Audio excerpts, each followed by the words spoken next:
writer-director Nadia Lissa.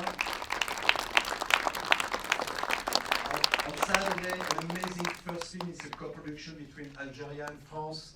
The first film of Soula. An actor, famous actor in France, Jeremy Lahert.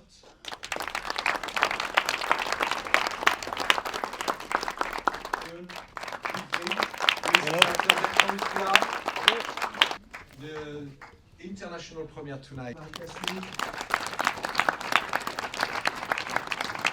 Thursday night, the North American premiere of the US premiere, I guess, of Flickering Ghost of Love Guns By. He was the director of the film, or the writer-director of the opening film.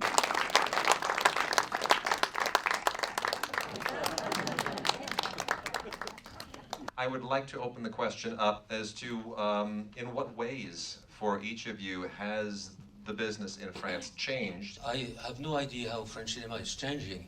What I experience is that cinema in general, everywhere in the world, is changing dramatically. I have done recently openings of this movie that I did in like 20 places in Europe and in Asia. Everywhere it's the same. Cinemas are closing. They will not reopen. Exhibitors are nervous. Executives are panicking. And political correctness is driving the choices. So all that is not very pleasant. It's quite worrisome. But I like the idea that the world is changing, and I will change with the world. That's my opinion. J'ai fait le montage de mon film pendant 6 mois juste avant le confinement. Et quand j'ai fini, j'étais heureux de pouvoir me libérer. Et finalement, il y a le confinement qui tombe. Je suis resté 2 ans encore confiné. I was working at the same time on a film by Emmanuel Berco with Catherine Deneuve that had been interrupted because Catherine Deneuve had a big medical issue. And after that was interrupted by COVID during the set. So we worked like for 1 year and a half finishing this movie.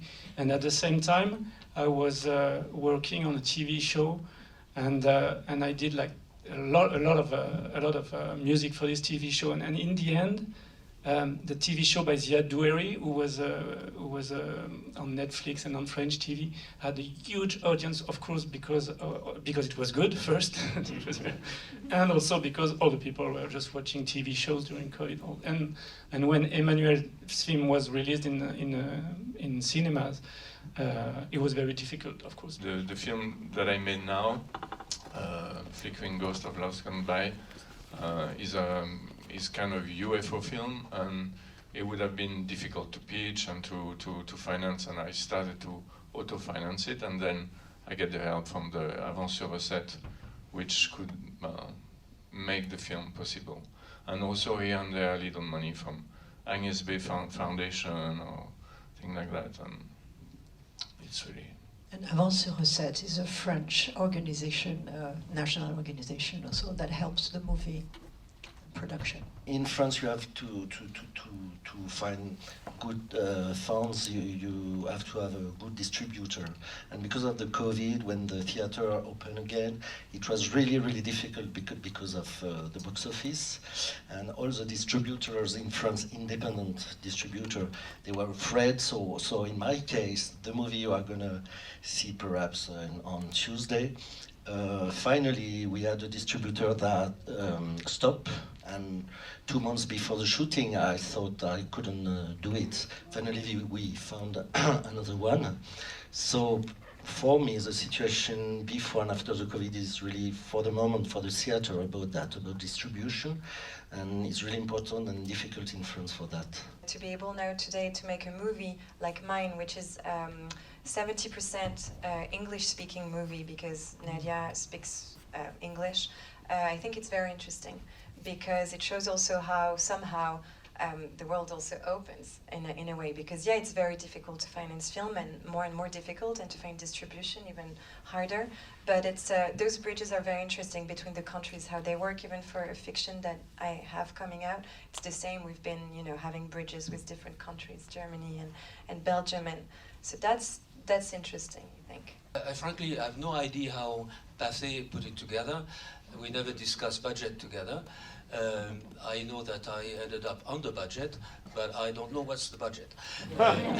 So I've always fought a lot about diversity in my movies, whether the ones I direct or the one that I produced, because I think it's always been important. And also to show, I would say, stories where sometimes some cliches that we have when it's based on certain, communities or certain areas, well, that's not always the case. And there's stories that can really inspire us. The world is immigration, like people are immigrating for political reason, soon for climate reason, and so I think that's why it's very important to talk about that in our stories, because somehow in France, at least, I wouldn't dare talking about the States, but the exiled people are not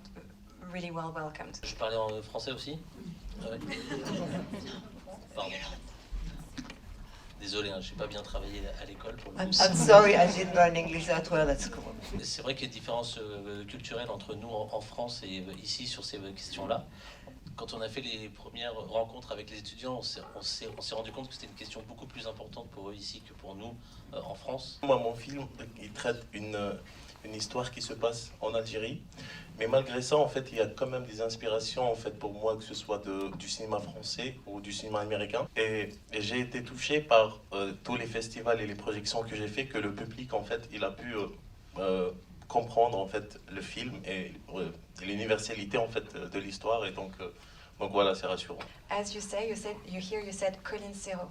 The women movie makers, movie directors, you know their names. So maybe today there's a bit more names. We start to have a bit more names, but still, you know our names. Mine not yet, hopefully one day, but you know their names. And whereas male movie makers, there's too many to know all their names. So.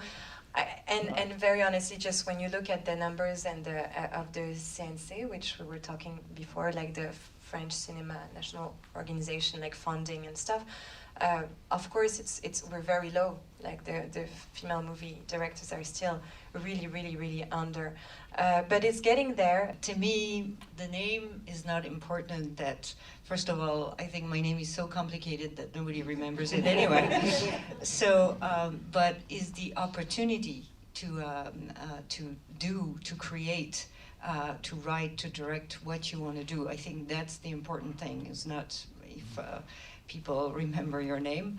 And I think I think in France, we do have a lot of systems, a lot of support in order to do that. When you see the film schools in France, you have sometimes more women that graduate from film schools. And I made a study a few years ago. I looked at all the first films that were selected for the SACEM, which is, our small equivalent to the Oscars, and I was amazed at how many women were selected and did a first movie but did not do a second movie.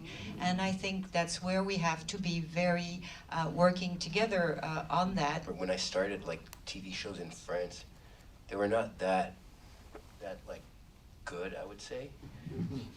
And I remember it was kind of a risk.